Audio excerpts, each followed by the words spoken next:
camera is already lagging massively. What the hell has happened? Right, this isn't a good start. Guys, can you hear me? I can hear you. You're just very slow. I'm very slow. This is a bad start. I know what's caused it. Currently in the background, I have been for the last 3 hours copying files of past Extreme Improv shows from one hard drive, finally backing them up onto another. As we speak, It is 83% complete. And let me see if it gives a timer on this. I bet I click this and it undoes it all. It has been going... Oh, it doesn't tell me the time, but it's been going... Time remaining 1 hour. And that's probably slowing me down. But it has been... Yeah, so exactly. So it's just hit 84, in fact. So if the remaining 16% is 1 hour, you can tell this is a lot of footage. But anyway, so...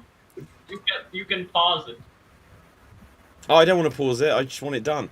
Right, so, look, you don't need to see me moving in real time, guys. As long as the people can hear me, that's all that matters. But welcome to Geek Battle. We're going to be discussing a bunch of things today. But as always, hopefully I'll be working by the time this rolls.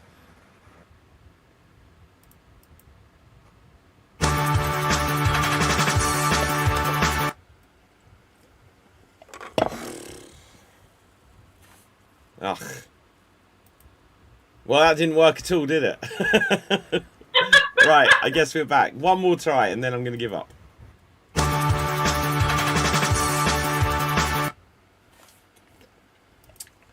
Screw this shit. Right, we're just going to get on with the show.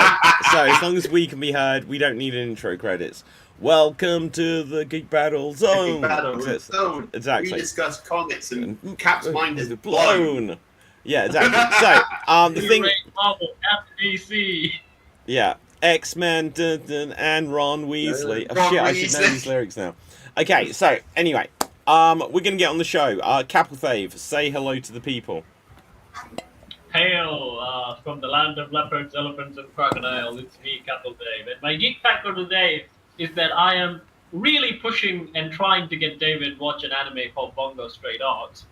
And another reason that I'm going to give is because that anime has, you know, like in superpower animes, in cartoons, you have, oh, he has super strength, he has telepathy. But in this anime, they actually give names to individual powers.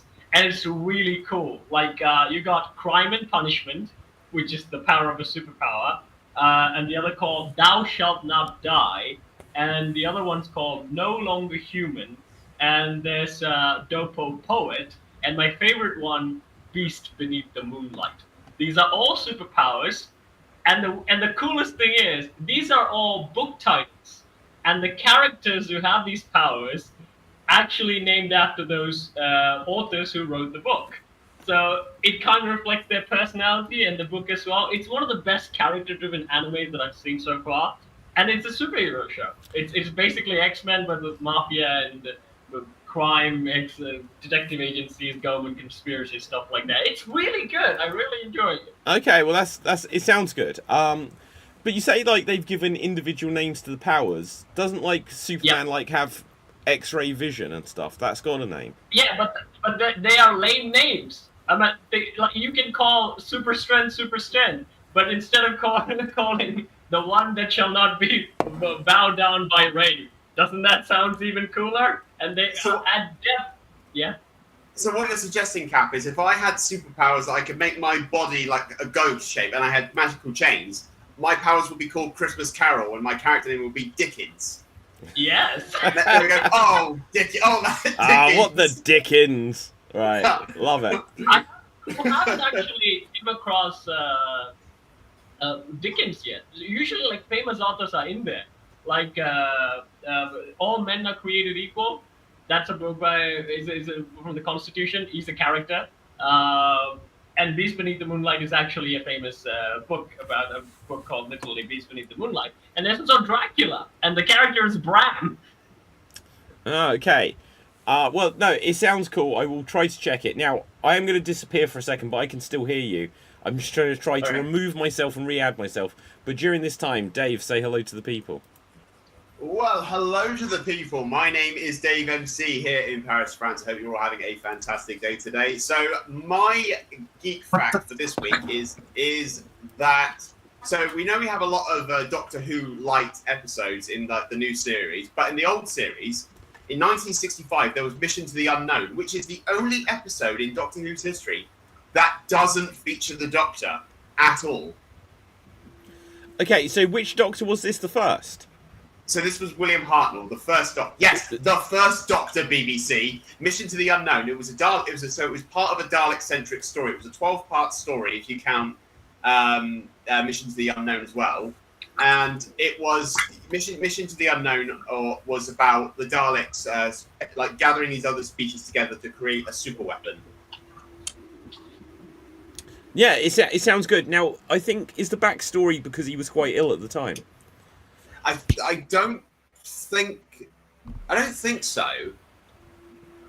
I'm not sure if he was unwell at that point, or whether they'd taken notice of it at that point.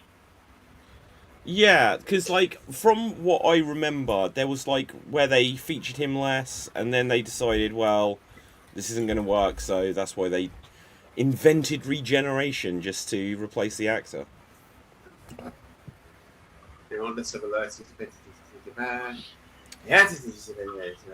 What are you doing, Dave? I'm looking to see if there's any... Oh, okay, I thought you were suddenly speaking in tongues. I was like, oh my god, like he's been possessed. I'm summoning demons now. That's what I'm trying to do. I'm practicing my demon summoning. Hey, special ability, summon Doctor Who. I call myself TARDIS.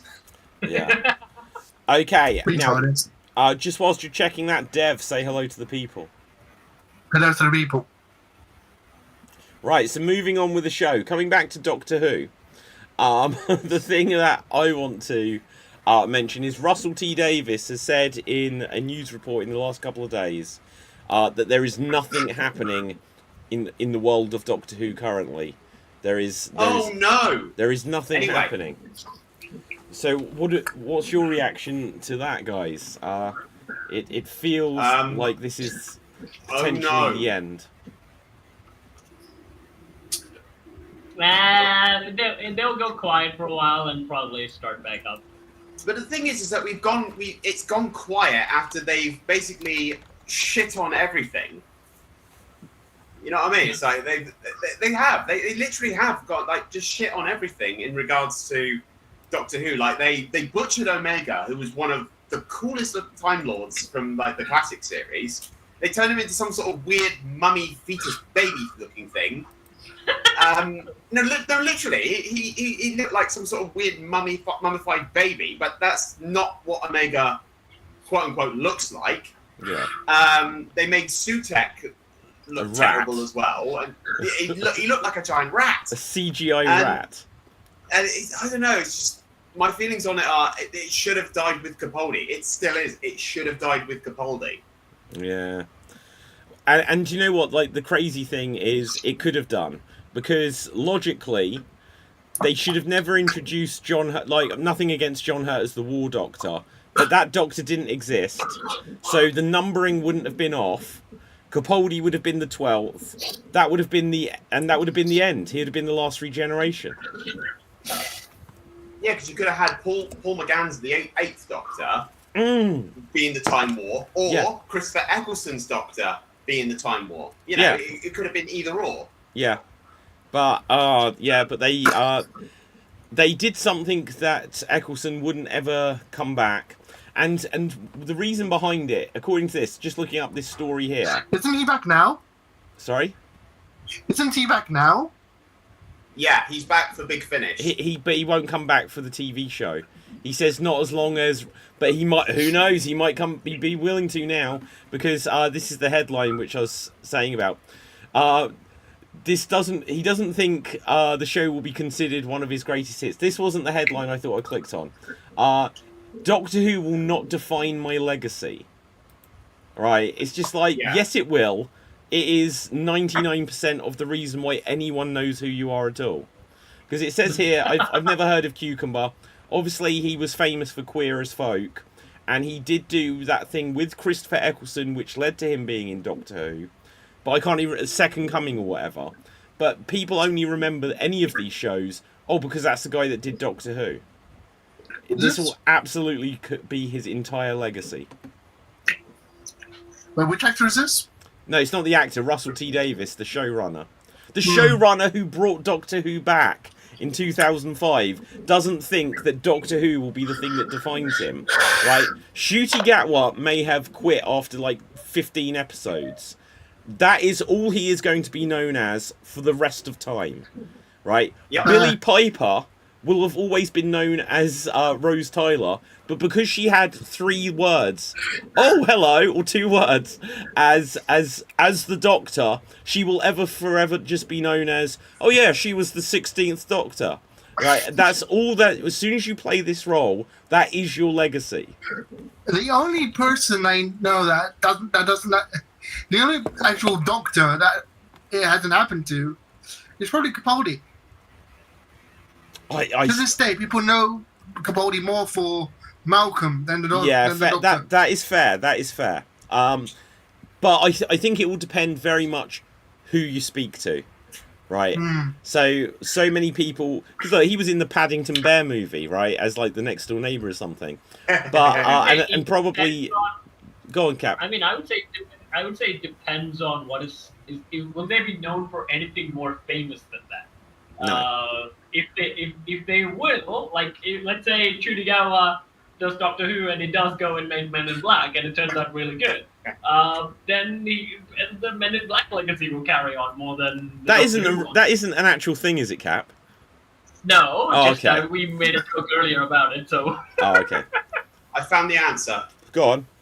I found the answer. So the reason William Hartnell was not in that episode, Mission to the Unknown, because William Hartnell was contracted to do a certain number of episodes for that season. So Mission to the Unknown was one of those episodes that he was not contracted to be a part of, even though he is credited in the end. Yeah. So yeah, that makes it. Do you know what? I'm trying to think. There's episodes of Doctor Who, like I think after they killed Clara, and then there was like an episode or 2 after. It still came up. Clara's still alive somewhere. Yeah, but after they killed her, it then came up Jenna Coleman, even though she wasn't in the episodes. So that's kind of typical for them to do this. Okay, so guys, Now, before we move on, I might as well just address Cap. Yes, I do know. And, okay, so what I can tell you about Doctor Who is Disney doesn't want it. Yeah. Ooh. Another company does. What, Amazon? Yeah. Yeah, so there's been that. Is this the rumour that they want it to be more like Stranger Things? No, they want Russell T Davies out, and Stephen Moffat in, and apparently Moffat pitched an idea of an anthology series where each episode follows a different Doctor. I would love that. I've been calling for something like that for years. Like, they should literally do that.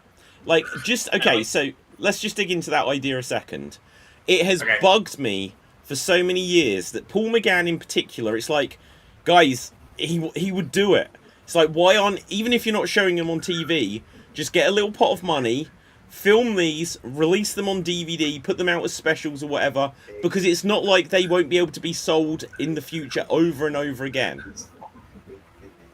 No one cares, but no one can watch that. No one can watch that. It's Big Finish. Yeah, but no one can watch that. So, what you do is you do, like they've been doing these 12, 13 episode seasons, just do it for the next 3 years, where you get some story which is interconnected, kind of like, as much as I wasn't the biggest fan of it, like What If on like the Marvel show What If, where there's all these random episodes, but then there's some way where they all have a connection in the end. Do something where that you've got the 8th Doctor, the 9th Doctor, you know, etc., etc. Even the 5th Doctor, you know, is probably not going to happen. I don't know what, if that's just Big Finish. I get your point, but no one cares. Nobody cares. I do. There are some people that might be listening that actually like Big Finish, David. Yes, but they can't watch them, right? You know, you don't need to watch them. Doctor Who is a visual media, right? So anyway, I appreciate that they exist, but you can't watch them. You can't even listen to them as a complete replacement for an episode because they're They're presented in a different way, right?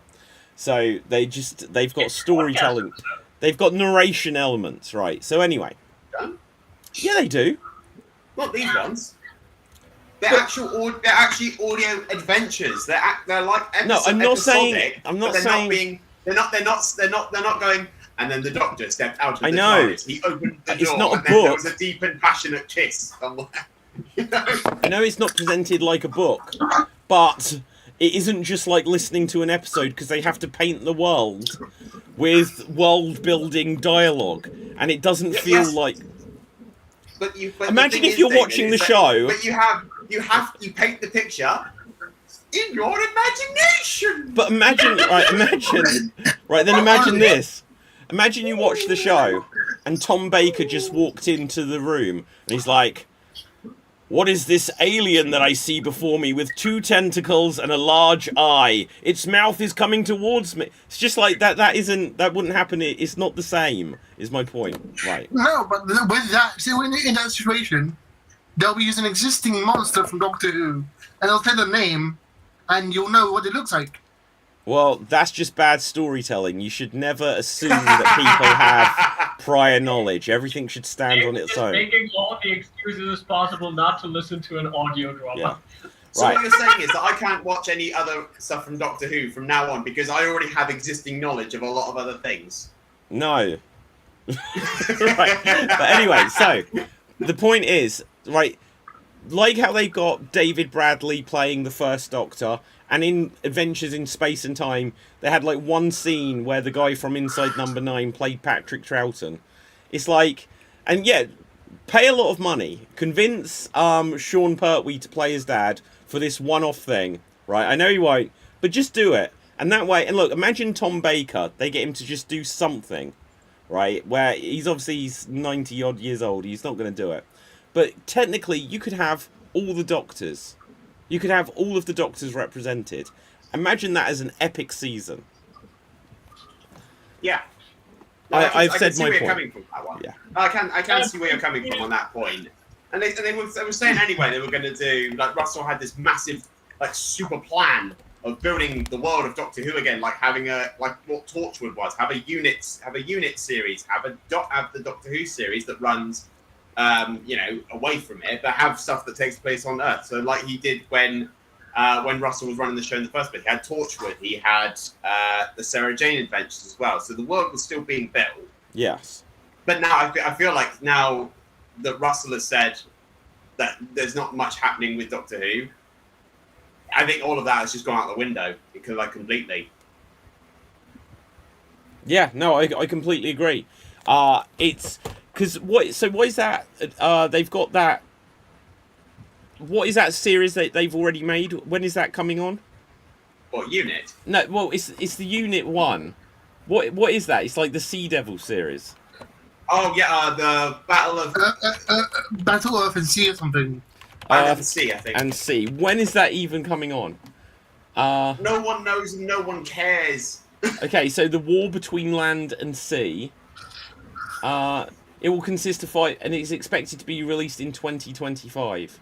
5 episodes. It's going to drop on like BBC iPlayer or something, and it's going to drop all at once, and it's going to come on in November on a Sunday, and we'll be like on Geek Battle, and we'll be like, oh, when's that show coming out? And it'll be like, oh, it came out 3 months ago, and no one will have watched it.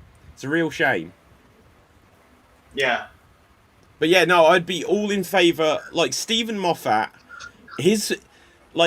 the unfortunate thing with him is, in my opinion, in the new era of Doctor Who, he wrote the best stuff. When he was the showrunner, it was good, but it got a bit hard to follow at times.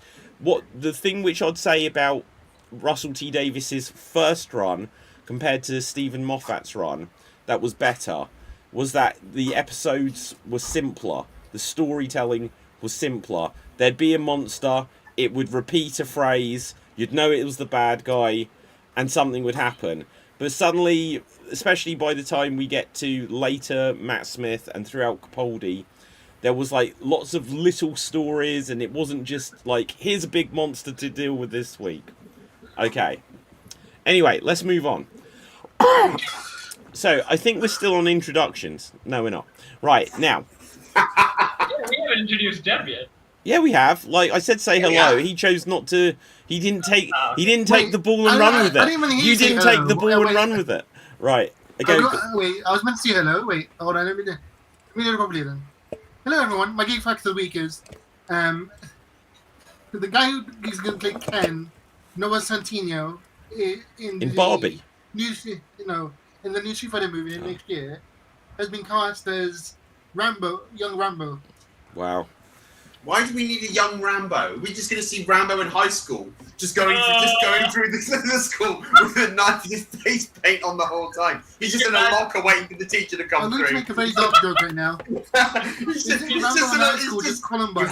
you haven't done your math. Oh, today. Just Rambo that's a in the little bit too corner dark. with That's a little bit too bow and arrow. dark. Imagine if the teacher like answer the question. My name is John Rambo 36.5. Yeah, it's just like it'd be like the end of school. It's like you got an F on your math homework. He's just waiting, like gorilla style, under the desk. He's just waiting for the teacher to like come back in the room. He's just holding it. Give me an A on my math homework. Okay, so look, this guy's name, what is it? Noah. Centineo? Right. Okay. He is 29. How old was Stallone? That isn't young Rambo. That is probably older than Stallone was when he played Rambo. So First Blood. No. How old was? Stallone was a lot older when he played Rambo. Okay, so that came out in 1982. So who's good at maths? He was born in 1946, so 56, 66. So, okay, so he's about like 5-6 years younger than Stallone was. So He's unless about it's just going to 34. be showing him like was it Vietnam?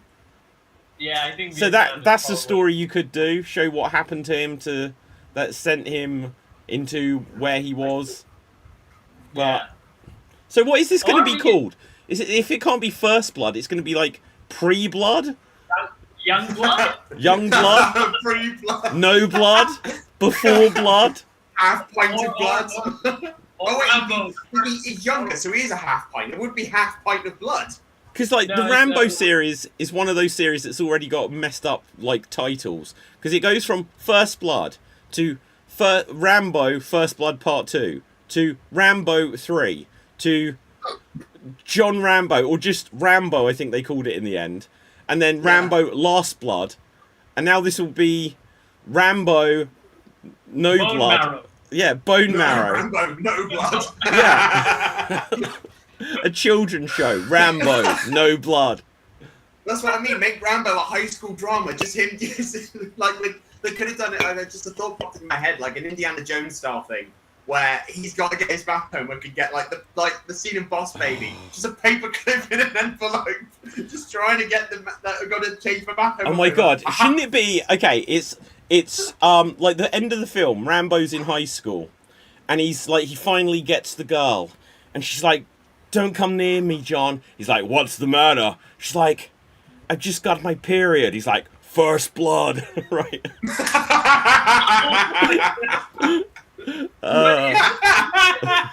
Wasn't there a WWE cartoon called Camp where it depicted Yeah, Camp WWE. Yeah, they kind of did what you did, David. Like most of the jokes. Was Like, it really? Wasn't Yeah. that like written or directed or whatever by Seth Green? Yeah. Could be. Yeah. Considering the jokes, it does sound a lot like Robot Chicken. Yeah. And Stone Cold basically annoys Mr. McMahon, the camp director. I'm meeting him next week. What's next Seth week? Green. Seth Green is going to be at a convention next week. Oh, okay. In You're London. meeting Seth Green. Yep.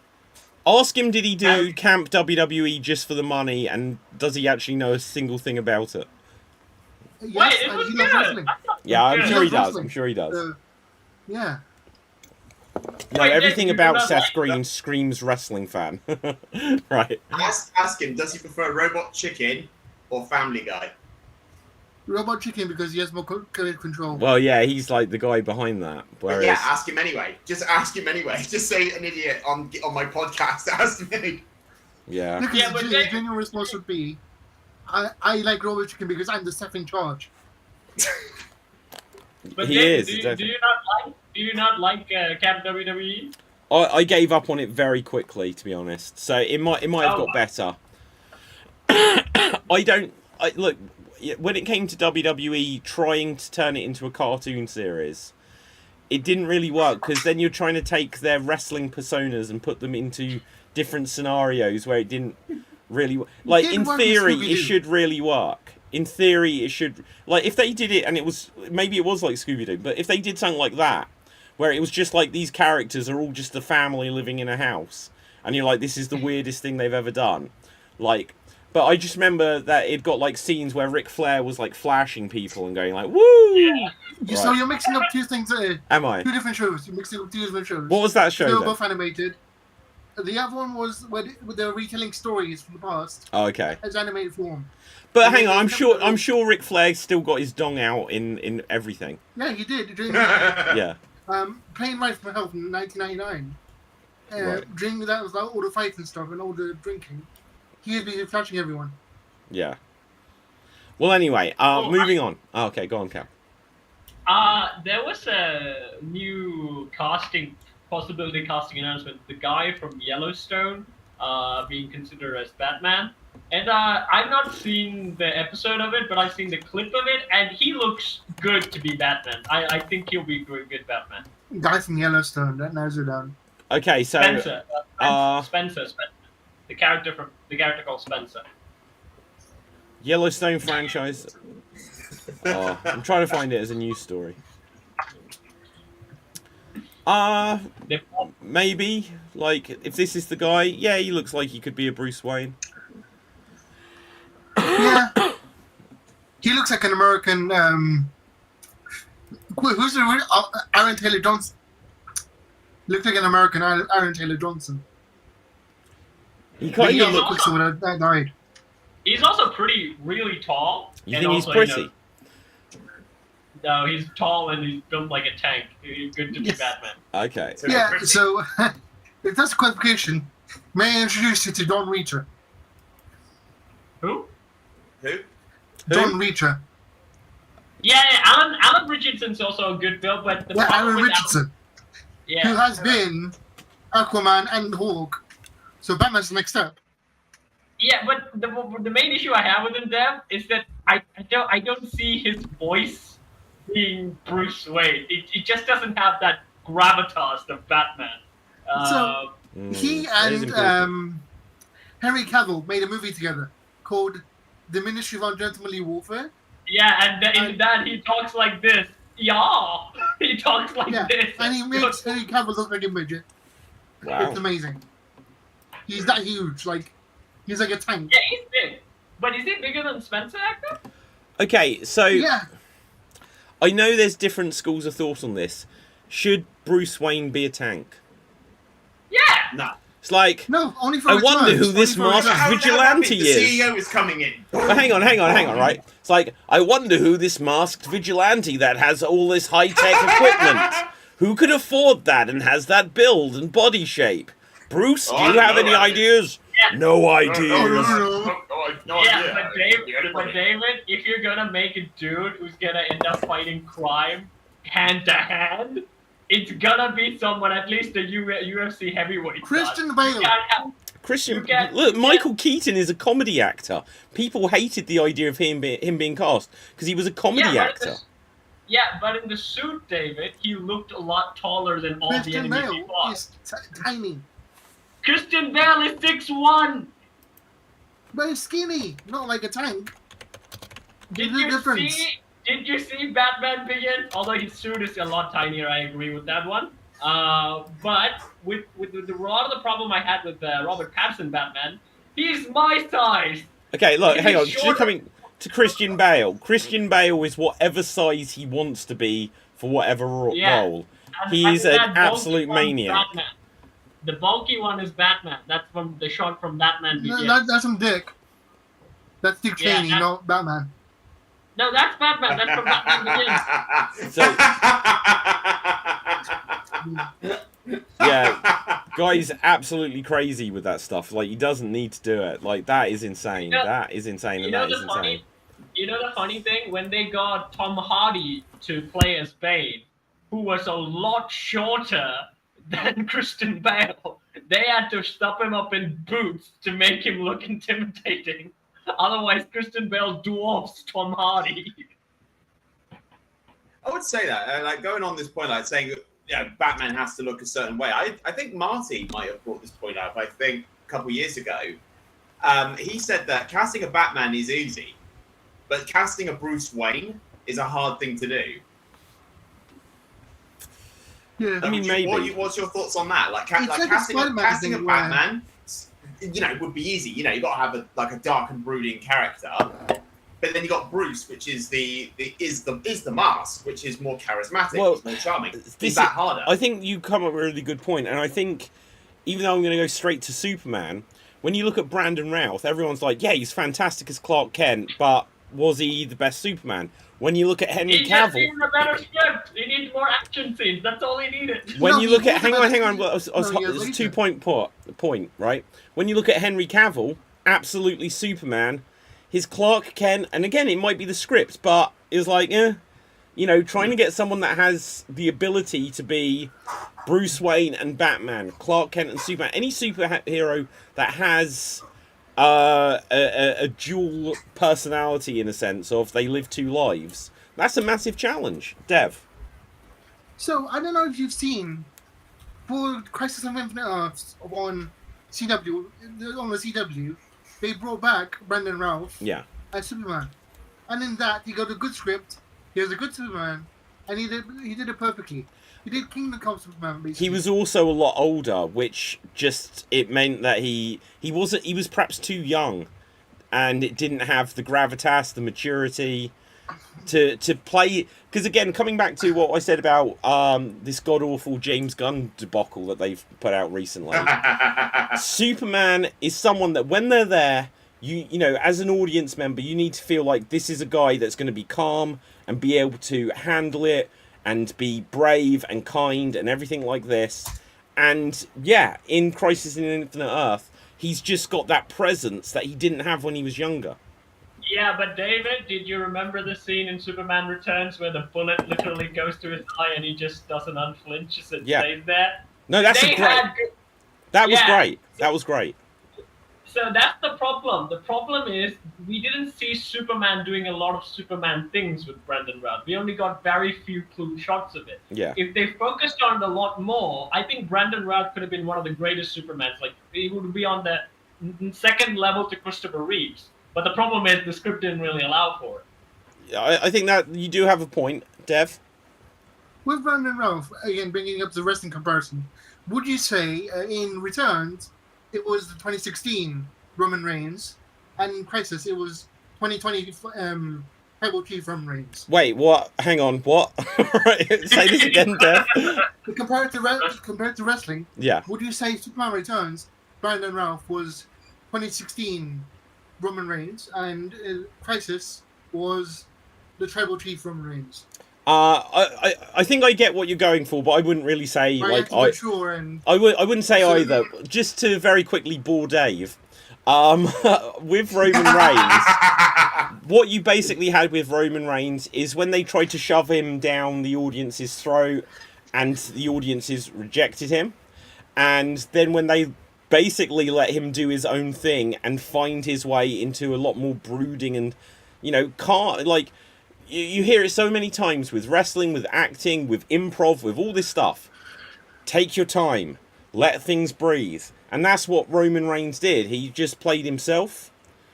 He allowed things to breathe, and it adds more weight to things. But what you'd got before wasn't just that he didn't have that, is that they were scripting him and he'd got stupid stuff. Now, I would say, David, again, this is more Slam Jam than Geek. The thing with Roman is that he was not a good face. Like, he wasn't meant to be like, oh, the next John Cena. The whole aura around him, he was like the best bad guy that was coming to WWE. Don't fall asleep. That just faded into the background. But what they brilliantly did is they paired him up with Paul Heyman. Oh shit! And that's where they actually thought, oh, you should say less and be intimidating while we do all the talking. Yeah. I'm done. Okay, good. Right, so, moving Sorry, on. I'm stuck. I'm stuck. Yeah, but so am I. Ugh. Die with your sunglasses. Right, I've lost my actual glasses. Now, something I've seen this week, guys, is the movie Weapons. Oh, is it any good? Oh my god, it's one of the best films I've seen this year. Now, the thing is about it is, if you see the trailer, if you haven't seen the trailer, I'll only tell you things that are in the trailer. But the concept is, they say it's a horror. I don't think it's the biggest horror. It has bits that literally, as I was in the cinema, I jumped back like this, holding my leg up in my face. Like, ugh, to keep things away from me. Just because it's got a couple of jump scares, and it made me jump. But it's more of a mystery film, which I really love. Right, okay, good. Good for you, Dev. Right, okay. Okay. Good for you. Now, the trailer says that there are some kids. They all walked out of their house at 2:17 in the morning, and they were never seen again. And when you start watching the film, this is no real spoiler, they establish that within the first couple of minutes. The trailer that you watch doesn't give you any hint about what's going on afterwards. But my god, I'd say it is worth seeing. It is the way the film is presented it's not completely unique, because there are things I can compare it to, but they do stuff with it which you don't see often, and it's really, really good. In it is Josh Brolin. It's Wong from Doctor Strange, and well, screw you guys. If everyone's leaving, Dave, let's go as well. Right, screw this. Fine, screw this. Hang on, I need to get him. Wait a sec. Where is it? No, that's not it. Right, okay. So anyway, look, I can do funky shit too. Right, what have I got? What do I have? Do I have anything? Do I have anything? Virtual background. What can I do? There we go. We haven't seen Corey. We haven't seen Corey in a while. He can take over with this. Well, yeah, I was going on your point there, David. Yeah. Because obviously I get different trailers here, because I got it in French. I saw the trailer for Weapons in French, and obviously it's a different title here, because they changed it to Vanish, Ebanu. Ooh. And when I saw it, I thought, okay, this is a bit weird. I knew nothing about it, and it wasn't until I've seen a proper trailer, the actual English trailer, and it said Weapons on it. I thought, wow, this looks pretty good. Is it a horror movie that I want to see though? Yeah, I think it's really, really worth seeing. I think it will be a horror film that people go on about for a long time. I think it's a really good beginning of, they could do more with the whole concept and everything from it. Yeah. Dev. There's a bunch of Resident Evil news that came out recently. Well, 2 are a rumor, and 1 is basically confirmed. There's a new movie coming out, being directed by someone. It's me, right? Know, he made the guy who made Weapons. The guy who made Weapons. The Weapons director, Zach Prager, yeah, is saying he's going to make a Resident Evil. Yeah. Okay. Yes. They're shooting it. Yes. So let's get on into this. Now, apparently, he has said that he hasn't seen any of the previous films, which is a good thing, but he is really into the games. No, he has also stated, David, that he's not going to follow anything of the games. Oh no. Yeah. I shared this news on Geek Chat when it came out. I was like, he said he's not going to continue any of the character story. He's going to do a standalone story. And I literally said, then it's Resident Evil. Well, good. Why do they? No! Why No, can't they there's just? a reason. Because so I actually listened to a thing the other day about why Leon isn't the protagonist in Resident Evil 9. Not anyone, Dave. Not anyone. no, Not just Leon. Yeah, I mean, this is just specifically to Leon Kennedy, specifically to him. The creator of Resident Evil, he came out and he said that Leon wouldn't be scared of something like a bucket falling off a roof because he's too hardened at this point. So putting a new character in this scenario is actually better because we're experiencing it with them. You wouldn't enjoy it as much if it's just Leon just walking around, not being scared of anything.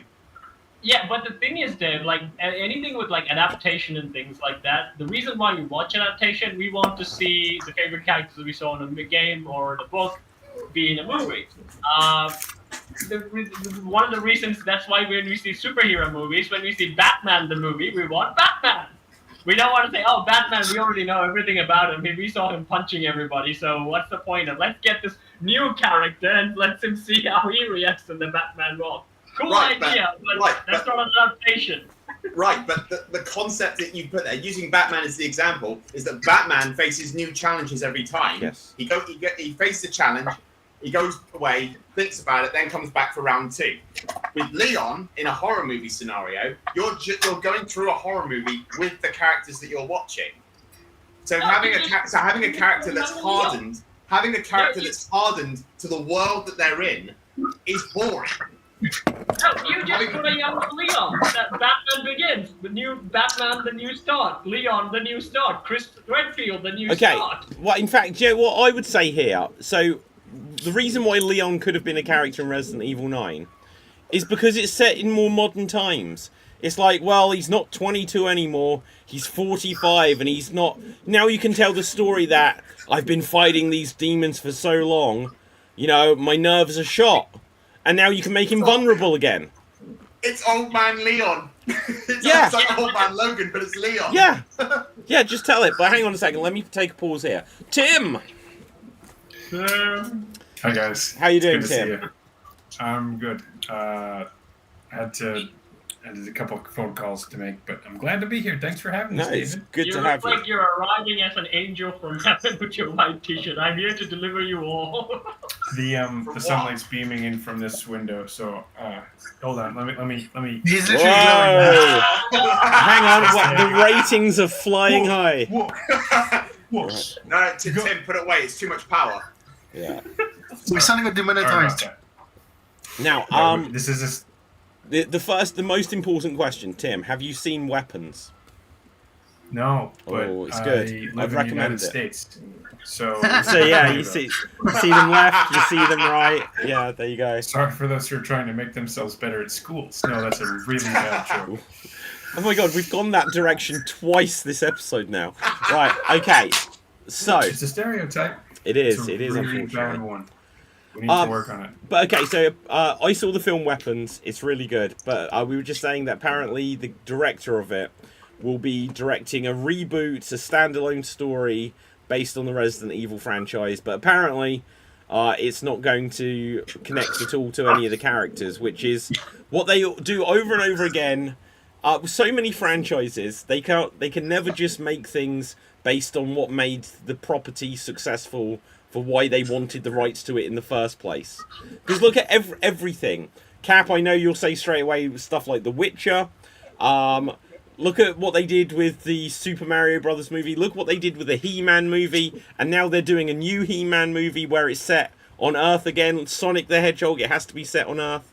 They can't do anything that's just a straight adaptation for the fans that actually liked it the way it was originally made. I think Although, that's why you have people who are fans of the franchise. Like, I just listened to a video essay on Starship Troopers and Paul Verhoeven, who he did a good job satirizing fascism and like military science fiction, but he admitted to only reading the first 30 or 40 pages of Starship Troopers of the book, and the essay kind of explains that both of these different creative pieces have different like creative narratives. You need a fan. You need a fan of it. Otherwise, you have Halo. Yes. And that's another example. Dev. I don't know who this person is, but since you've seen him up, you probably know. The actor who plays James just got announced for Resident Evil as well.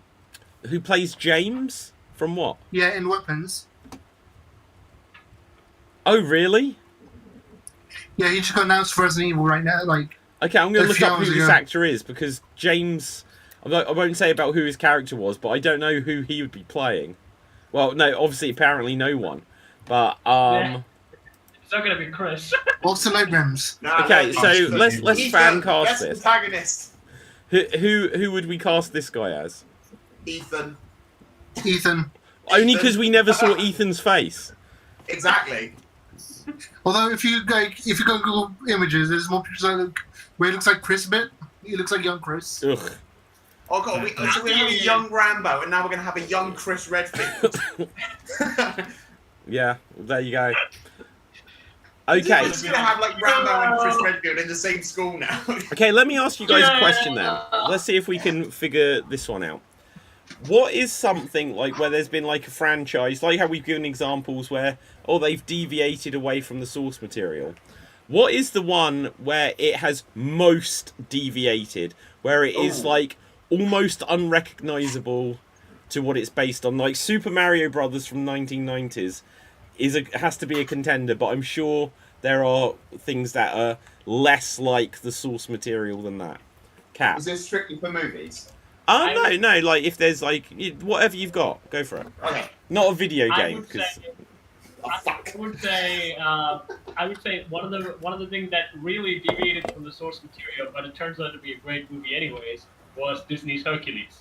It's nothing like the Hercules myth. It completely that ignores doesn't it, count. That doesn't count. It counts. It's not It based on a counts. franchise. It's based on myths. It's based on Yeah, religion. Yeah, it's a source material. Are you No, it suggesting doesn't. that the Greek gods are just there for like franchising themselves? Yeah, exactly. You show me. I You show me the original first edition of the Hercules story, and then we can find out if it was close or not. There's just some guy in ancient Greece just chiseling a Yeah. picture of Hercules. It's not on a comic book like first There comic. has Here to it be is. a first edition. There has to be a first edition as a book format. Well, it's like then you could get like Zeus or whoever that in like Thor 4, where it's like, oh well, like Zeus was never originally like Russell Crowe speaking in a Greek accent, you know. Right, Tim. I'm gonna throw something out there and say Michael Bay's Transformers. Kind of. I mean, they Yeah. look like them. Did they? And Optimus Prime had the original voice, right? Yes, there's a lot of originality to it, but like the Michael Bay formula of let's put in an actress who's 18 but looks like they're under that age to you know get some of the attention put on the movie. That doesn't feel like it's a part of Transformers. Okay, so let me ask, because I'm not a big I'm not a big Transformers guy. So like obviously in the movie, it's suddenly these robot alien things come to Earth. Is that just the same as like Sonic the Hedgehog or Mario or He-Man, where it's like, well, we'll take this thing that's set on another world and just bring them to Earth? No, because in the original thing they also came to Earth because they Okay. needed help from humans to do something. I can't remember what it was. To find energy. Find the first edition of Hercules. Well, yeah. So like the Transformers was and the TV show came with it to sell the toys. So they, every season had to come up with like new versions of these good guys, and they like kind of cycled in bad guys and good guys to sell more toys. But the Michael Bay version of it, in some cases, takes from that created franchise, but then turns it into something else. Like the first Transformers has the Matrix of Leadership, which is this thing that you hold. No, the first one is Allspartan. The first one is the Allspartan. Yeah. But then by number 5, where what's his face, Mark Wahlberg is in there, and he's like, yeah. All of a sudden, the Earth is the enemy. To give away a spoiler. Unicron. Yeah, Unicron. The Earth is Unicron, and Unicron is the enemy. And it's like, Wait, so the humans now they were So that happened, Tim. So that happened. So what happened was, so when they did Transformers 1 to 3, right? Afterwards, there was like a bunch of series. There was an animated series called Transformers Prime, which is 3D animated, which is really good. I recommend. Which kind of took the the movies approach, but they went a little bit more ahead, and there were like Transformer comics. They touched upon the War of Cybertron. There's Unicron and there's Primus. They had a big comic source material, so they basically carried on from that. Unicron has always been Earth, and Cybertron has always been Primus. And then Michael Bay saw that, and like, I'm gonna do that in the next film without adding any context on what happened so far. He was like, let me just put Mark Wahlberg in, rush the whole storyline in. I mean, it's still a good franchise. Like, I love actually like looking out to the music that Steve Jablonsky composed, but otherwise, like, some of it just feels a little detached. My favorites, I would say, from the Transformers series, the trilogy is perfect. 1, 2, 3 is just awesome. Everything after Mark Wahlberg showing up, there are some cool moments to it, but other than that, I think narratively they don't have that much weight to it. Yeah.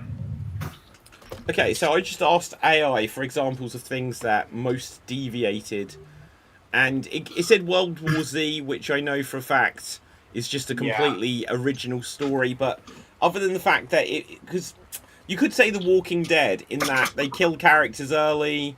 There are characters, like, most famously, I think Norman Reedus' character, Daryl, isn't in the comics at all, and then he becomes the main character. But that's almost like, it's still the same thing, but it's just telling a different branch of the story in a zombie world, right? World War Z, you know, it's like, if you got Cloverfield, and then said 10 Cloverfield Lane, it's like, well, it's just showing other characters during an alien invasion. It doesn't feel like it's a deviation. It's just a different story. But I don't think it's quite what we're going for in terms of, like, if you look at Super Mario Brothers, where it's like they're Italian plumbers, both movies were like, well, we've got to make them New Yorkers because we can't have these Italian accents for 90 minutes. But then, like, the original one, it's like, well, Bowser should just look like Dennis Hopper. It shouldn't be a dragon, it's just a dude, right? And they were like, and the Goombas, which are the little brown mushroom things, they need to be 8 foot tall with lizard heads. It's like, yeah, exactly. That, I think, so far is still the thing which is furthest departed from its source material. Dev. So my friend worked on the documentary for the production of that movie. Yeah. Jesus fucking Christ. Okay, so first of all, we had... No, that's Tim. It was just a white shirt. It was just catching the light. So first we had... originally, it was supposed to be a stage show. Like, a Super Mario style stage show. It's like a stage play to make it look like Super Mario 3. Because everything in Super Mario 3 looked like it was a stage show. Yeah. With everything bolted on and stuff. And then they wanted to go for a desert and dune style setting for Super Mario Land. And then when everything was built and everything was ready and produced, suddenly they literally saw Blade Runner the day before, and 6 months into production, pivoted into Mario buying Blade Runner. Wow. Also, isn't that movie and also that time when they made video game movies, wasn't it all part of a weird scam or something, like with like adapting game movies? I saw a video about it, like just to have like popular video games, like that movie and Street Fighter and all the video games that like came in that era were like weird. See, like that. Again, with the Mario movie, it was executive meddling. The producers were too egotistical. They wanted to make their own movie, and Super Mario, Street Fighter got screwed over by Capcom USA and Japan fighting over it, and then casting Van Damme, which blew the budget, and then they had to spend more budget on more of the budget on cocaine, and then they had to spend more of the budget on stopping Van Damme from having cocaine. Yeah. They literally hired someone to stop him from. I mean, like, I think like Street Fighter, like there's some good cause for it, because obviously you took something that didn't really have much of a storyline. And it's like, right, how can these characters all fit into the same world? And then obviously it made Guile the main character because he's an American soldier, and that would work story. Yeah, and that would work story-wise. They could sell G.I. Joe toys, you know. Yeah. The worst part about that is they were running out of budget while making it. So when they were running out of budget, what they would do is literally rip pages of the script and like, we're cutting that. But they would like rip pages out at random. So it looks disjointed and stuff. Yeah. Because they ran out of budget. So I've got this one, which I think is quite a good example. I don't know it enough. I've seen the film a few years ago and a long time before that, but I haven't read the original book. But this is the example given by AI. It says the one that is the most different. It says The Lawnmower Man by Stephen King. It says, in the book, it's a short story, which is a supernatural horror tale about a man and a demonic lawnmower tied to the god Pan. The film is a sci-fi thriller about virtual reality and a man gaining godlike powers, sharing only the title and a vague lawnmower reference. That might do it. Well, on the Stephen King front, it's like, because Stephen King didn't like the Jack Nicholson Shining, so he made a TV series based on everything from the book, and I think we spent like maybe 30 minutes just doing a tour of the hotel. Here's a room here. Here is a room over there. This is the boiler. This is what you need to check. Like, come on, get to the monsters already. You know, I didn't mind the TV show, but it was so 90s. Yeah. It was so 90s. It was like, we can do CGI now, and they really couldn't. Right? It was unfortunate because you think Stanley Kubrick, the story is that he got Shelley Duvall to do one take 130 times and not tell her what she needs to do different, just that it wasn't right, until she was so emotionally drained it came through on camera. Now, that isn't a healthy way of making a film, but like, he could make a movie like that and then the result is on screen. But obviously Stephen King directing like a 4-part miniseries, or even if it was 2-part, I forget now. It's like trying to do that version wasn't great. But have you guys seen Doctor Sleep, which is the sequel? Yes. It's really good. I think it's Jude Law. Or is it Ewan McGregor? No. It's Ewan McGregor. Ewan McGregor, right. And it's Ewan McGregor playing the kid grown up, and this is based on a book. But obviously they spoke to Stephen King and they were like, well, we want this to be a sequel to the original Shining movie. And it absolutely is a sequel to the original Shining movie, based on the book, which was written after, which is based on the sequel to his original book, but then they've turned it into a sequel to the original film. But it's really good. I would recommend it if you haven't seen it. Cap.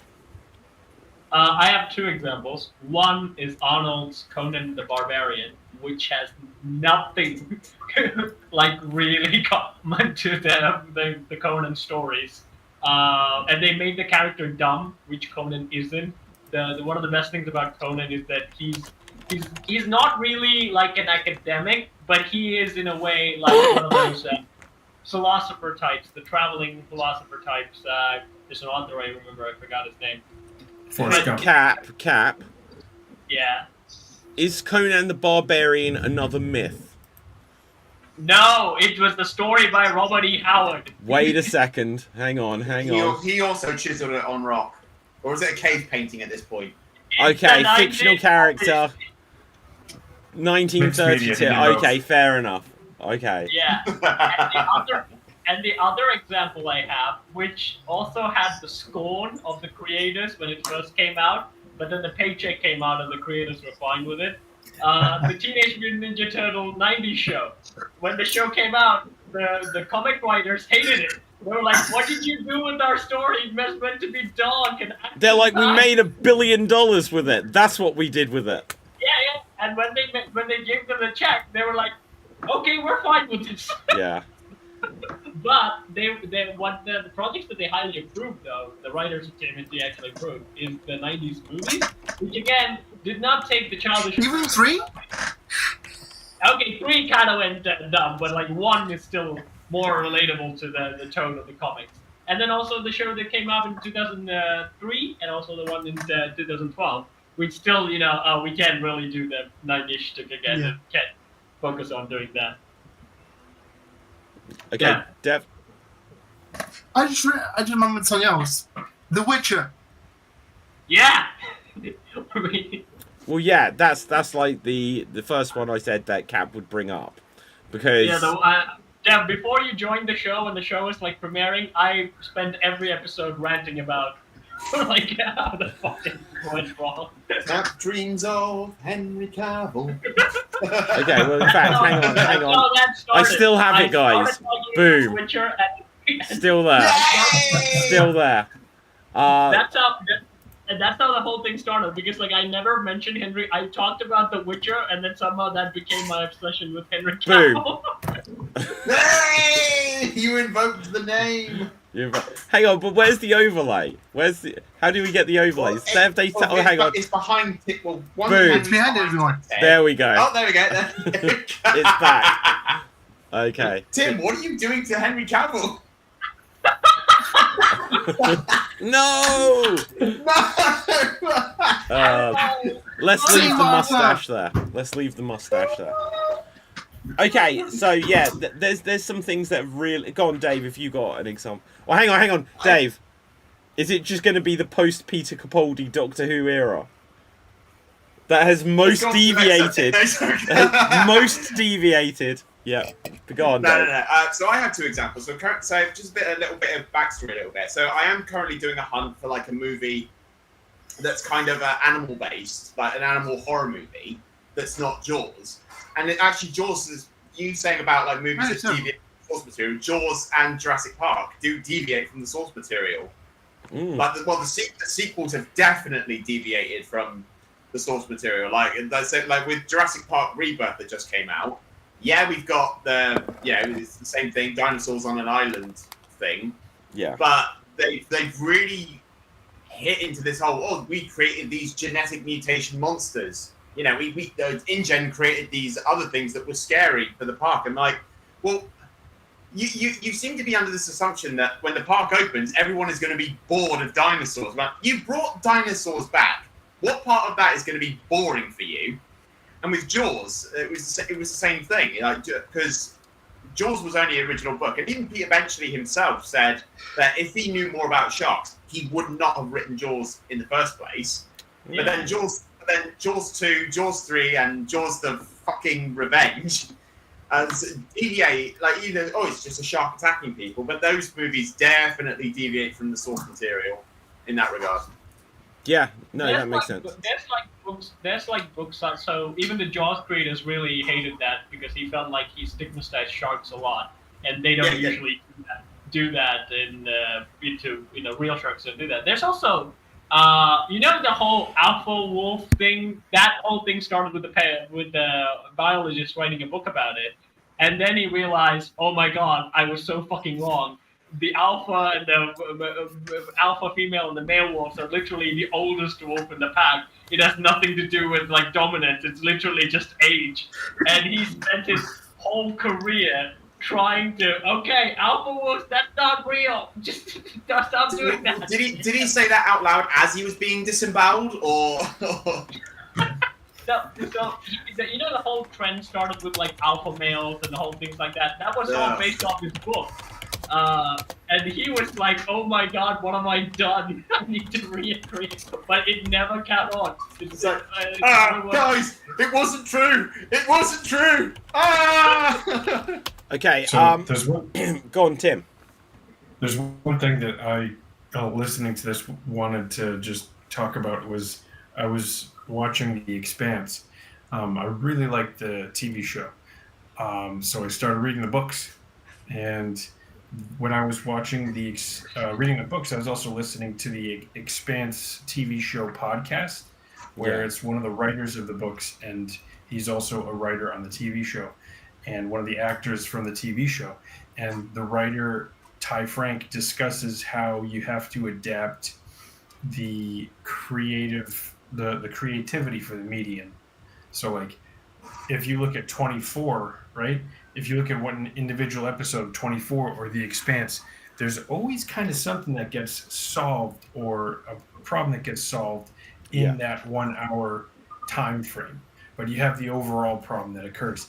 A book isn't limited by that 60-minute range of creativity. So in some cases, the changes in those franchises when they change to a different medium, such as a movie from like a comic book to a movie, it also changes the way you can structure the story. And also, in books, you can do a lot of world building and info dump with the characters in their monologue. Lord of the Rings. Yeah, which you can't really do with the TV adaptation.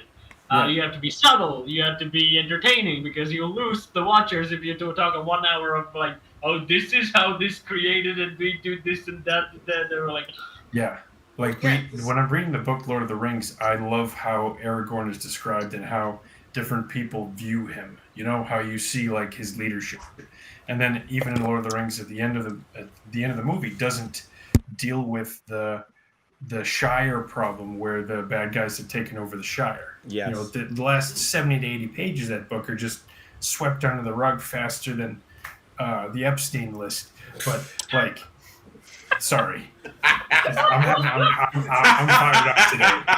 I'm fired up today, and I'm no. So, and like that's a big thing. Yeah. Okay, so something that made me think of straight away. When you say about characters, let me take away that metaphor. Though. Yeah, I think I'm a little fired up, and I apologize. It's all right. So what I thought about that, where you say about like characters and stuff, when I thought, oh, what about individual characters? And I don't think there is a character that is more different than their original source material than Deadpool in X-Men Origins. Yes. Like absolutely everything. The Merc with a mouth doesn't have a mouth. He's always in a suit. He is absolutely got no suit. It was the most ways they could change the character possible. But you know what would have been fun? Like if we had the Deadpool movies, and then this is like another, like the last sequel that we got, and Wolverine's line made really sense when he said, "Oh, Stryker finally found a way to shut you up." It makes a lot of sense of all the banter that Deadpool did for the past years. But because it came early, we never got to see Deadpool, the Merc of the Mouth. We were like, how does this make sense? Well, if they make a sequel to that, and a news story I saw earlier was that Ryan Reynolds has given a hint that Deadpool will be in the next Avengers film, which, to be honest, in the last Deadpool film, they showed him with Thor, so they need to pay that off somewhere. But I wouldn't be against, in a future Deadpool movie, that Deadpool, not just like they did that post-credit scene thing on Deadpool 2, they should have this character come back and redeem it. They should have it come back. Imagine even if it is just for a joke, and Deadpool goes like this and just cuts his mouth open, and he's like, "Oh, thank God for that, guys," and then he can just talk again. And that he's like, "I'm not a threat anymore. I just need his help." You know, just something like this. I think Dev is gonna make the same point. Dev, are you gonna say about the end credit scenes? Yeah, so in the end credit scenes of Deadpool 2, we get a scene where this Wolverine and Deadpool meets, and the Deadpool time travels and shoots that. Well, yeah, that's what I mentioned. So other than that, they should actually bring this character back, because you didn't actually have that Deadpool, that you had him inserted into old footage. They didn't do anything new with the character. Go on, Dave. I was going to say that you're on the character point. I'd say, like, and going back to my point of like Jurassic Park, John Hammond in the book is a definite contrast to how he is in the film. Like in the film, he's the happy, he's like a happy grandpa, and I love Richard Armitage's performance of John Hammond in that. You know, he's a happy grandpa. He's Richard Armitage. Is it Richard Armitage? No. Attenborough. Richard Attenborough. Isn't Richard Armitage the guy that played the dwarf he was Thorin. Thorin, yeah. On a side note, I knew him as Guy Gisborne in the Robin Hood series on. There you go. Yeah. So I met Richard Attenborough. Lovely performance, and like how he's he actually cares about people. He's still trying to put on a theme park, but he's still, he worries about everybody. He even worries about his grandchildren. But in the book, he doesn't. He is one of those people that is one of the rich assholes in these movies that he cares more about money. And he actually is kind of a dick. Like when his grandchildren are safe, he wanders out, and as his grandchildren are messing around, he says, "God, those damn kids," and he actually gets quite a nasty death by his own creations. And actually, I think there was a thing that Richard Attenborough said that I'm sad that I don't get my death scene. Yeah. Okay, guys. So let's come on to if there's any other things. Wednesday season 2 is out. I haven't seen it yet. I didn't know if you guys had. Apparently Johnny Depp is having conversations about doing Pirates. So either he or Disney have caved, or both of them have, and everyone kisses and makes up eventually, I guess, in Hollywood. Was it one of those apologies that was like one of those movies? All right, I just want you to say Johnny Depp, I'm sorry. Like under the breath. Sorry. No, Disney's apologies usually, here's $100 million. Okay. I'm still waiting on my $100 million from Disney as an apology. Yeah. Don't worry, it'll come to you. Okay, Jeff. Regarding Pirates, from what I've heard, they're looking to bring back Depp. I've got his name, Legolas. Orlando Bloom. Yeah, Orlando Bloom, Keira Knightley, Jeffrey Rush, and they want to add the redhead pirate from the Disney Pirates ride. I forgot her name. So you forgot whose name? The lady pirate they added in the Disney Pirates ride. The lady pirate they added into the Pirates ride. In Disney. I don't know. Let's make up a name for her though.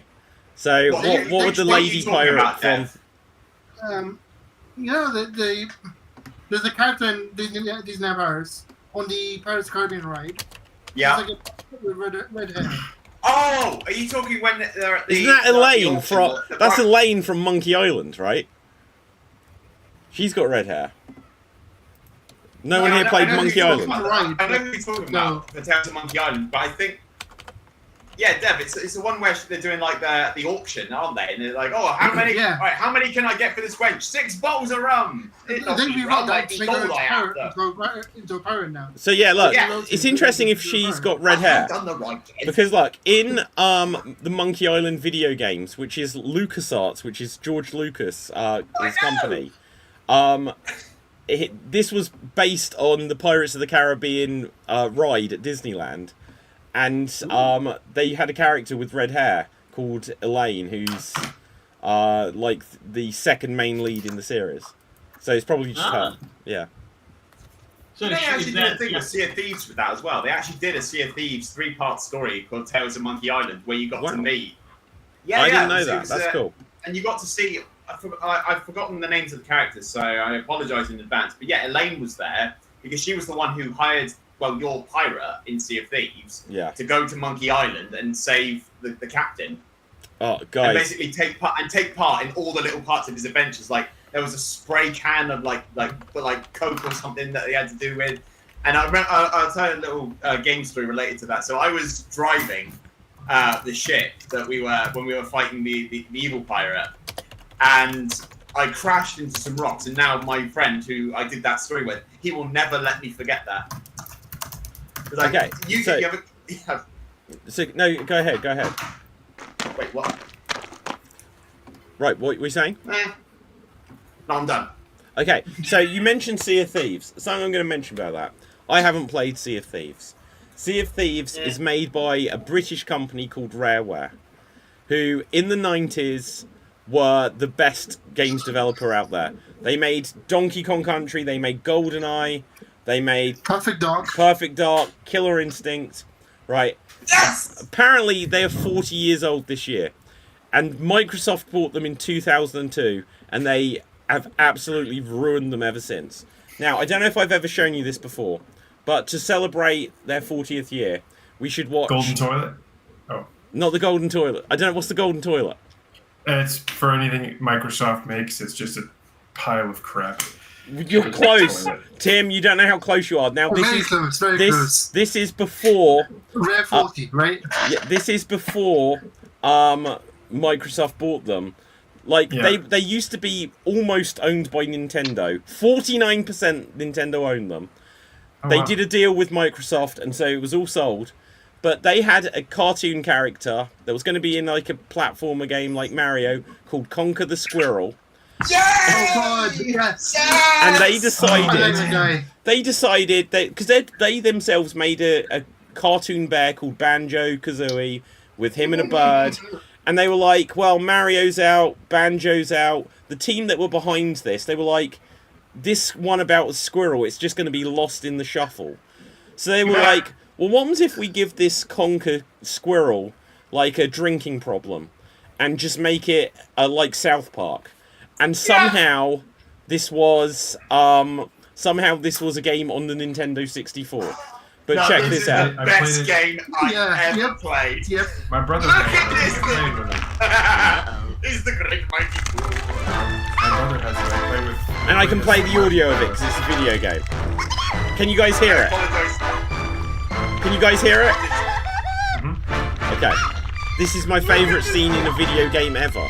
I'm so glad you chose this one. This is Just wait for it. Wait for it. Here we go.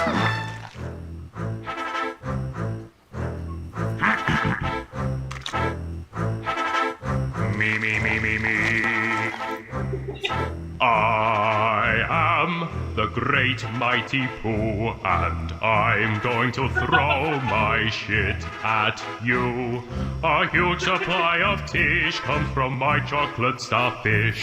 How about some scat, you little twat? Do you really think you'll survive in here? You don't seem to know which creek you're in. Sweet corn is the only thing that makes it through my rear. How do you think I keep this lovely grin? Now I'm really getting rather mad. You're like a niggly, tickly, shitty little tag nut. When I've knocked you out with all my bab, I'm going to take your head and ram it up my butt. Your butt. My butt. Your butt. That's right, my butt. Ugh. My butt. My butt! Acid squirrel, look what you've done. I'm blushing. Oh, what a world, what a world. Who would have thought a good little squirrel like you could destroy my beautiful clagginess? Oh, I'm going. No!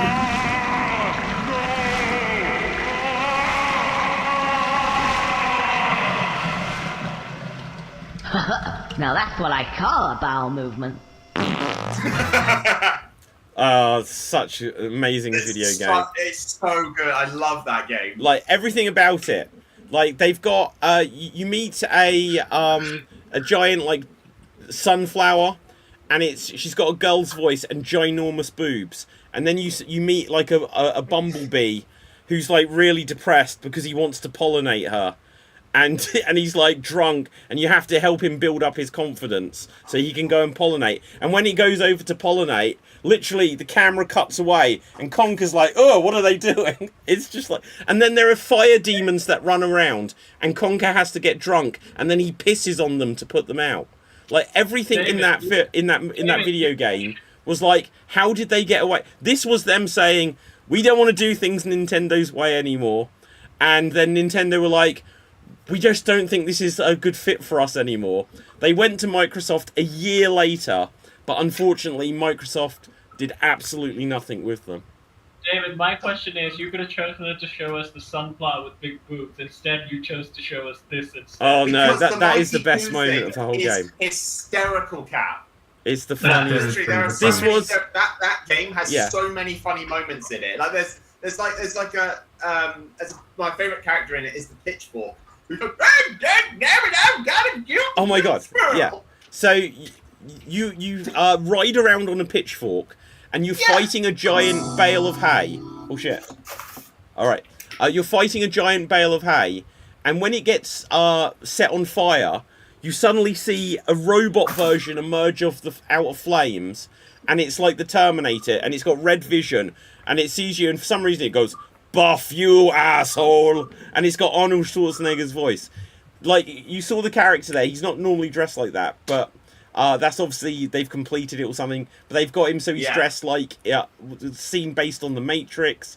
They've got teddy bears that run and attack you, and they do a recreation of the beach landing scene from Saving Private Ryan. Like, the amount of ideas in that video game are insane. And I used to play multiplayer with my brother. I would argue that anyone that hasn't played it, please go and play Conker. It is very funny. It is like that sort of dark the humor, funniest video game.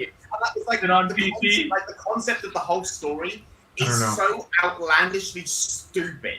Yeah. And it's like nothing else makes sense except that that's the main plot point.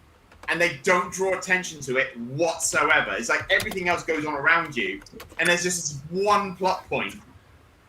Okay, hang on. So, guys, to show you the comparison, this is what the game originally looks like. So, hang on 1 second. Let's see if this is a trailer. So this is... Oh, that's just like an intro. So this is the gameplay. I'll mute it just in case weird stuff comes up. It's an advert. So when they first showed it, it looks like Paw Patrol. And then it was like delayed. Like when, in 1997, I was asking for it for Christmas. And then it's like, oh, it didn't come out. What? It's been delayed. And it got delayed like 2 or 3 years. And when they showed it again, they were at the game show where they were showing it off. They were handing out like Conker branded condoms just to like be like. So everyone was like, "Wait, what? What happened to this thing?" Because look, originally, let's see if I can unmute it. In fact, you've got like giggling and it's all like cutesy, and it's like a storybook, and it's all sweet.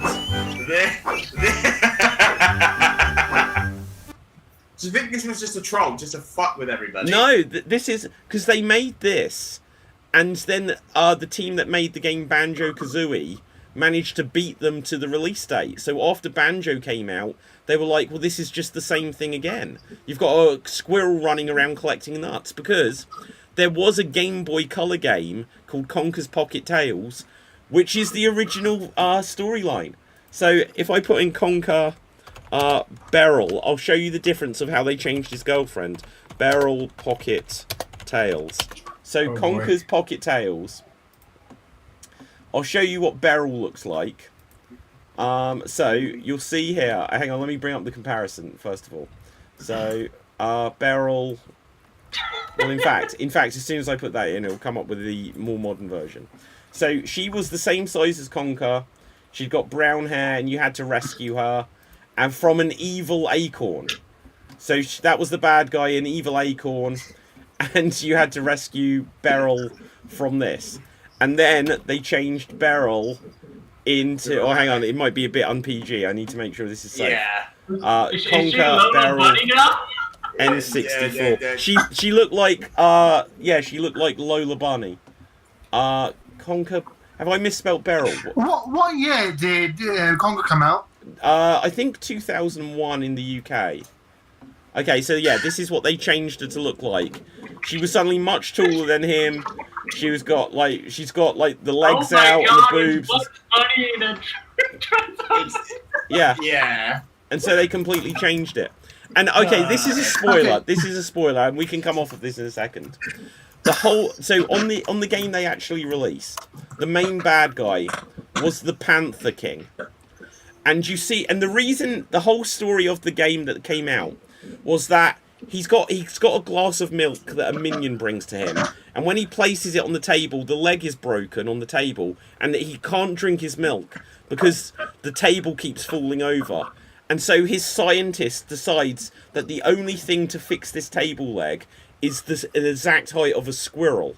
So that's why he wants Conker to be kidnapped so that he can become this table leg.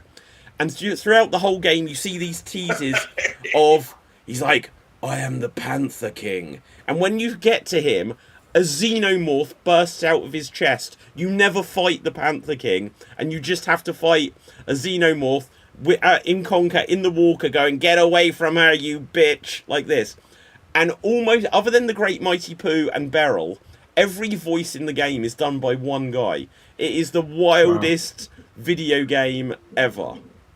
Definitely. And I love that that the scientist does make me laugh. It's like because like the little spoiler, because when he comes in, you see him with like his arm is robotic, and then the Panther King is like, "Oh, don't fail me this time. I don't want to get the duct tape out again." Like, oh no, I don't want you to get the duct tape out again. Don't get the duct tape out again. Yeah. Okay. So the one thing that's a Alan major Richards shame. from The Gentlemanly Warfare. They did do a remake of it on the original Xbox. And Yeah. the guys that made it said afterwards, we should have just done a sequel. It's like, we could have done a sequel, but we were like, oh, if people didn't play it on the N64, we don't want this all to be for nothing. So they did a remake. I'll show you a clip of the remake, just so you can see. Because, Cap, you said, is it on PC? You can probably play it somehow, because it's such an old game. It's N64 and original Xbox. It's called Conker's Bad Fur Day, right? Conker's Bad Fur Day, but then the remake was called Conker Live and Reloaded, but unfortunately it is more censored. Matrix? So it's because you go against. I'm a millionaire, Barry. Hey, Barry. Oh, it is Lola Bunny. That one looks like Lola Bunny. So the Panther King. Here Oh, they there come. we Here they There go. he is. So it's like finally the final boss. It's the biggest swerve in gaming. Who's this guy? Barry, do you know who he is? You got me. It's like a Star Wars reference there as well. Quite possibly.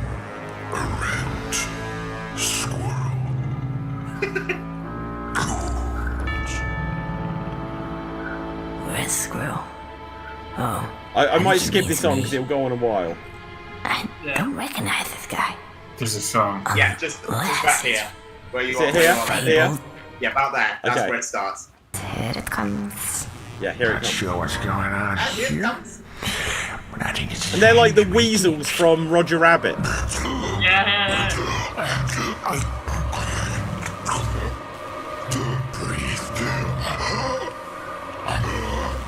Oh, since that squirrel got rid of my teddies, Little got rid of my I think the latest addition to the take shape or the incorporation period They is narrate for it. I can't hear it. Oh, you want me to do the voice? Yeah. Can you not hear it, guys? Yes, my liege. Let us Yeah, kill it's two too low. birds with one stone. Too low. But I don't think I can do anything.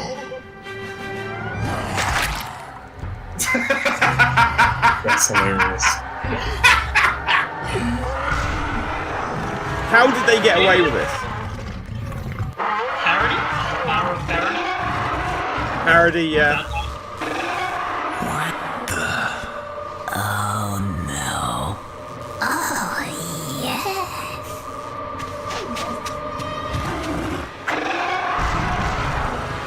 Come here. Such a beautiful animal. Even though he is about to annihilate you, Skrull, rip you limb from limb, you cannot help but admire his beauty, his power, his poise. He This is is not like an a vampire, absolute is he? Looney Tune You fever. right there? He's not. Just ignore him. It's basically just Looney Tunes Right. going absolute I'm wankers. if I'm gonna live. Right, let's skip it on. Like, how does this come about? So this is where you get to play, and you just go into this room,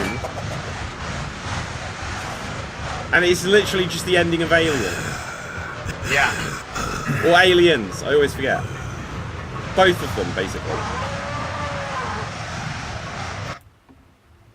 Apparently pretty much every movie.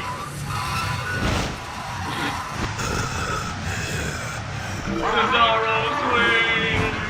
airlock open. Air pressure compromised. But anyway, I'll take this off now. I'll take it off now. And that I might be the would say paintbrush. You're The king. funniest thing is... Yeah. You couldn't be king of a toilet. Yeah, king. And then, okay, this is a massive spoiler All again. beer. The game has a really dark ending. Beryl dies. It's not gonna happen. Alcohol poisoning? No, I think she just got killed by the alien or the Always panther or greener. whatever. You don't really know what it is What am I going to do with my millions? You're going to get drunk. Well, on that note, I have to get going, guys. Right, yeah. Now that we've just sat and watched a video game for half an hour. Right, guys, we can begin to wrap this up, in fact. But Tim, where can the people find you? Instagram, and just taking a break right now from anything digital as much as I thought I was. But I do recommend listening to the What Went Wrong podcast. I've learned a lot about like movies and how creativity is sort of structured in Hollywood and stuff. So it's pretty cool. But thanks for that, Dave. Awesome, Tim. Guys, just very quickly, was there anything we missed? Just before I wrap us completely. I gotta get going, guys. Bye. Take care, Tim. Yeah. Dev. The sequel to Freaky Friday came out. Any good? This week.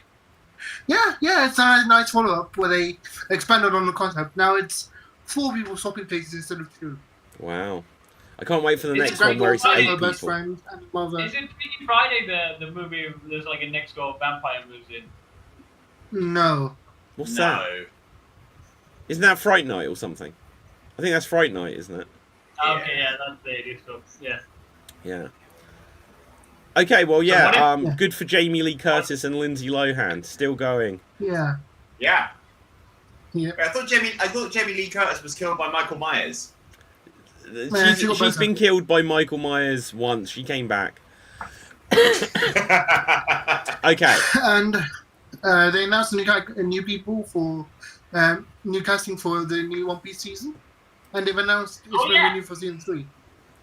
Dude, that picture, Dev, I mean, like, I would say One Piece is so good. I would say, even though I didn't watch the show, like, and appearance-wise, they nailed the character so much. I really like that picture. The casting is amazing for every character. Yeah. If every adaptation fucking did this thing, I think everything will be awesome. Yeah. Yeah.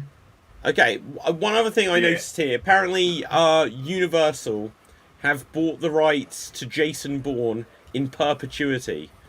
So, that's so weird. Like, he must have got whoever originally created that character must have got some massive deal or some rights to royalties forever. Because just giving away your rights forever means an adaptation in 5, 10 or 50 years will all be done at Universal. I always found Jason Bourne as the poor man James Bond. I never really got into it because, like, I think it was good. Like, it did have an early 2000s one, but the problem is, I think, again, James Bond was still a thing at that time, and there was also better agent/action movies came out. And that movie I'll tell you what, Cap. The Daniel Craig James Bond films wouldn't have happened if it wasn't for Jason Bourne. Yeah. Because if you go back to GoldenEye and Tomorrow Never Dies, they're a bit more modern, but they're still the cheesy James Bond, helicopter, dive out a helicopter and jet ski down onto something and land on a crocodile. Belly. And then by the last Pierce Brosnan one, they were like, we're trying to make things a bit grittier, and that's why you saw him with like a beard and get arrested. But then the Bourne Identity came out, and especially by the time they got to the Bourne Ultimatum, they were like, this is a better James Bond movie than James Bond. And then the James Bond guys were like, right, we need gritty Bond, realistic Bond, and we're going to have like him running across buildings and getting like crashing, and he's actually going to get injured, and it's going to up the stakes. And that wouldn't have happened if Jason Bourne hadn't done it first. But yeah, so Bond got good in its modern iteration because of Bourne. But go on, Dev. The really good thing that came out of Bourne Identity for me was the joke in Jane and Silent Bob reboot, where Matt Damon shows up as Loki and says, for the past 20 years, I've been living half my life as Jason Bourne, and the other half as Matt Damon. That's why they cast Matt Damon as Jason Bourne. Okay, well, there you go. There you go. I like it. That is a good joke. I do have to bring this final point, like, in sort of when we started the open discussion about adaptations, right?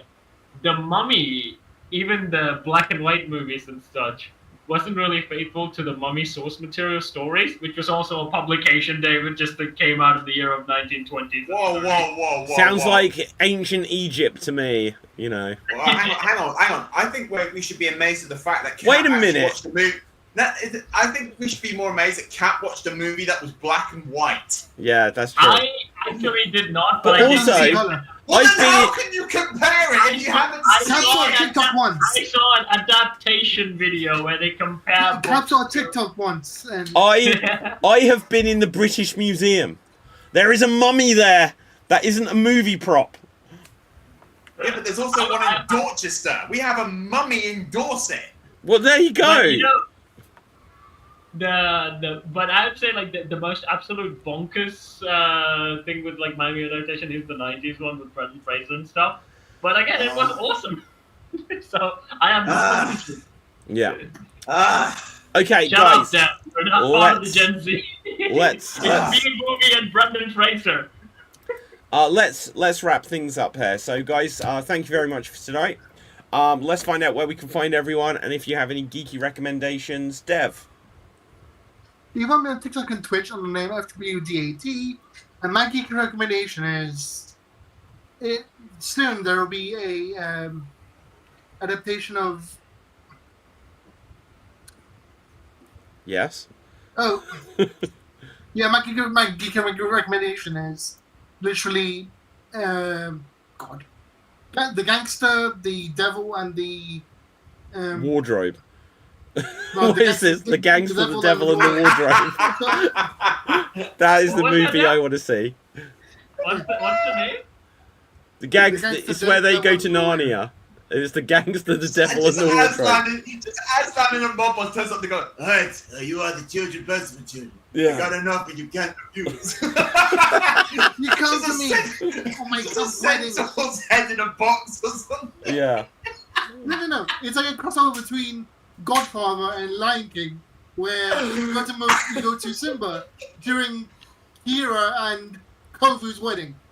Okay, cool. It is So, Dev, what was it you were actually trying to say, or did we hit the nail on the head?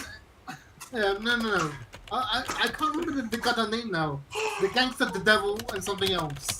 the cop, the gangster, the cop, and the devil. It's a Korean film, right, Dev? Yeah, the Korean film. Ah, okay. I know It's about called- that. I know about that. I'm sorry, I'm crying. Okay, 1 second. Let's see if AI can come up with this movie poster quick enough. Oh, no. I'm sorry, I don't normally laugh at my own jokes, but that was kind of funny. The gangster goes to the Narnia. Hey, Wait a what's second. this? Wait a second. I just asked it to make up a movie poster, and it's failed. But I asked for the gangster, the devil, and the wardrobe. And isn't that Levi Schreiber who played Sabretooth in X-Men Origins? Why did it cast him in this? Wow. It's a Brad Helmet as the devil, which is ironic because he's Mephisto. Ooh. Okay, so hang on. Let's try again. Right, make a poster for the gangster movie in the style of the Lion, Witch, and Wardrobe I'm okay. movie poster.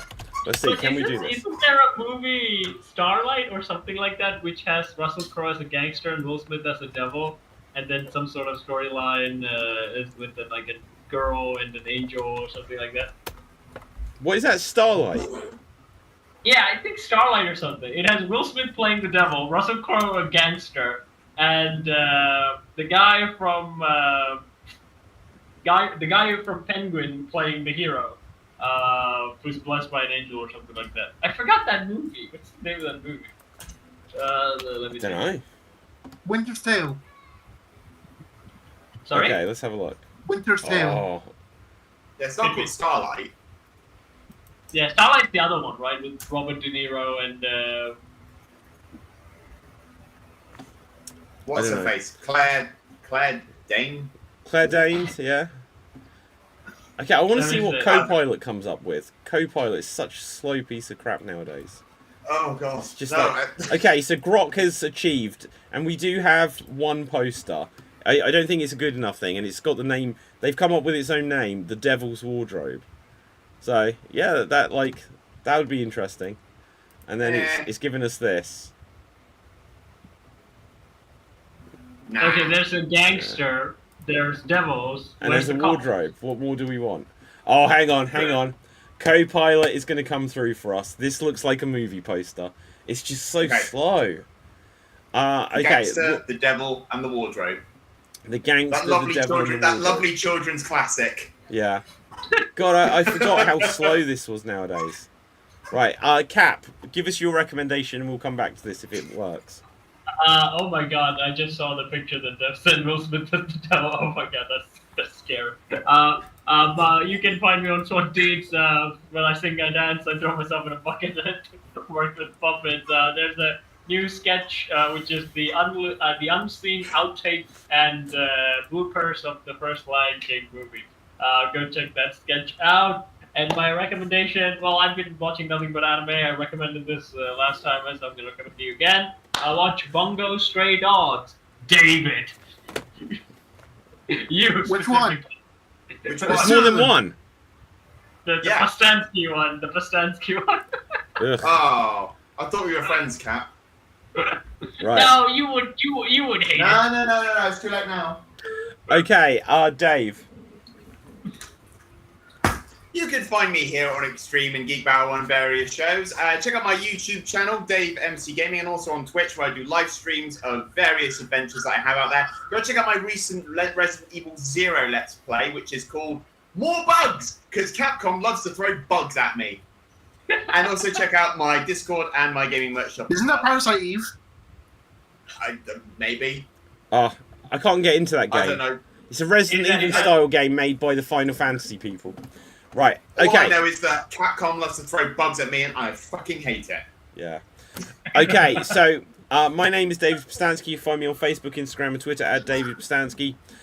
Guys, my recommendation is go see Weapons, but my true recommendation is go and see The Gangster, The Devil, and The Wardrobe.